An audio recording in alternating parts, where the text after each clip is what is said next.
નમસ્કાર મિત્રો, ખાસ કરીને પવન, તાપમાન અને વરસાદ વિશેની ખૂબ અગત્યની માહિતી આપવાની છે। સૌપ્રથમ હું આપને એ જણાવી દઉં કે પરમ દિવસે આપણે ખેડૂત મીટિંગનું આયોજન કરેલું છે, એટલે કે તારીખ 12/9/2024 અને ગુરુવારના રોજ સમય છે સાંજે 5 વાગ્યાનો। મીટિંગનું સ્થળ છે પટેલ સમાજની વાડી, ડેરીવાવ માંગરોળ રોડ, ગામ શેરિયાખાણ, તાલુકો માળિયા હાટીના, જિલ્લો જુનાગઢ। જે મિત્રોને આ સ્થળ નજીક પડતું હોય તમામ મિત્રો ત્યાં શેરિયાખાણ મુકામે પધારજો। ત્યાં આપણે ખેતી અને હવામાન વિશેની વિશેષ ચર્ચાઓ કરવાની છે। સૌપ્રથમ હું આપને વરસાદ વિશે જણાવી દઉં તો આપણે ગઈકાલે વરસાદ વિશે ચર્ચા કરી ચૂક્યા છે કે હમણાં રાજ્યની અંદર કોઈ મોટી વરસાદી સિસ્ટમ સક્રિય નથી, જેને કારણે કોઈ ભારે કે સારા વરસાદો થાય તેવી કોઈ અપેક્ષાઓ હમણાં રાખવાની નથી। અત્યારે જોવા જઈએ તો મોટા ભાગની જે સિસ્ટમો આપણા ઉપરથી પસાર થયેલ અમુક સિસ્ટમો છે એ બંગાળની ખાડીમાંથી બનીને મધ્યપ્રદેશ ઉપર થઈને ઉત્તર ભારત તરફ જઈ રહી છે, જેને કારણે 850 HPA લેવલે અને 700 HPA લેવલે અમુક પ્રકારના ભેજ છે, જેને કારણે મહારાષ્ટ્ર બોર્ડર લાગુ વિસ્તાર અને મધ્યપ્રદેશ બોર્ડર લાગુ વિસ્તારો હશે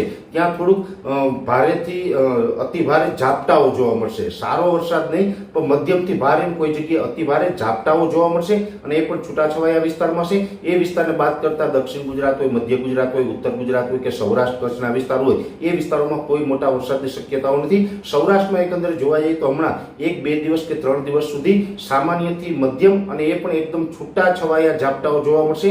કોઈ વરસાદનું સારું પરફોર્મન્સ કે પાણી પાઈ શકીએ એવો વરસાદની હમણાં કોઈ શક્યતાઓ નથી। હા, આ ભેજને કારણે 1-2 સેન્ટરમાં કદાચ પાણ જોગો વરસાદ પડીએ એકાદ ગામમાં એ અપવાદરૂપ રહેશે, બાકી લાગત આવા કોઈ પાણી લાયક વરસાદની શક્યતાઓ નથી। એ આપણે ગઈકાલના વિડીયોની અંદર પણ ચર્ચા કરી ચૂક્યા છે। સાથે વાત કરવાની છે પવનની।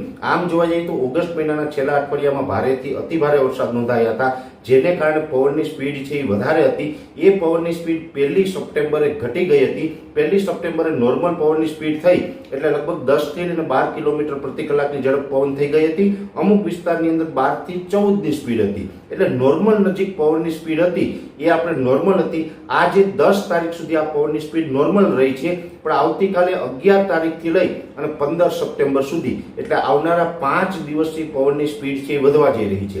અત્યારે જે પ્રકારે જોવા જઈએ તો 10 થી 12ની પવનની સ્પીડ છે આમાં વધારો થશે અને પવનની સ્પીડ છે એ મોટા ભાગે પવનની સ્પીડ વધી અને 18 થી 22 કિલોમીટર પ્રતિ કલાકની ઝડપ થઈ શકે છે અને અમુક વિસ્તાર એવા હશે કે જ્યાં 22 કરતાં પણ વધારે એટલે કે 25 આસપાસની સ્પીડનો પવન જોવા મળી શકે છે। ખાસ કરીને વધારે પવનની સ્પીડ છે એ સૌરાષ્ટ્ર, કચ્છ અને દક્ષિણ ગુજરાતના દરિયાઈ કાંઠાના જિલ્લામાં થોડીક પવનની સ્પીડ વધારે રહેશે, પણ બીજા વિસ્તારોની અંદર પણ 18 થી 22ની સ્પીડનો પવન ફૂંકાઈ શકે છે। એટલે આવનારા 5 દિવસ છે એમાં પવનની સ્પીડ થોડીક વધી જશે। પવનની સ્પીડ વધશે એની સાથોસાથ તાપમાનમાં પણ થોડોક વધારો થાય આવનારા 5 દિવસ તેવી શક્યતાઓ છે। નોર્મલ રીતે જોવા જઈએ તો ઓગસ્ટના છેલ્લા અઠવાડિયામાં 30 ડિગ્રી કરતાં પણ નીચું તાપમાન હતું, લગભગ 25 થી 28 ડિગ્રીની રેન્જમાં તાપમાન ઓગસ્ટના છેલ્લા અઠવાડિયામાં નોંધાયું હતું। એ પછી સપ્ટેમ્બરના પહેલા અઠવાડિયાની અંદર તાપમાનમાં થોડોક વધારો થઈને 30 થી 32 ડિગ્રી તાપમાન છે એનો આપણે બધાએ અનુભવ કર્યો છે। આવતીકાલે 11 સપ્ટેમ્બરથી લઈ અને 15 સપ્ટેમ્બર સુધીનું જે 5 દિવસનું સેશન હશે એમાં તાપમાન છે એ પણ 1 થી 2 ડિગ્રી અને અમુક વિસ્તારમાં 3 ડિગ્રી સુધીનો વધારો થઈ શકે છે। એટલે કે નોર્મલ રીતે જોવા જઈએ તો 32 ડિગ્રીથી લઈ અને 34 ડિગ્રી સુધી તાપમાન છે એ અમુક વિસ્તારમાં જોવા મળી શકે છે।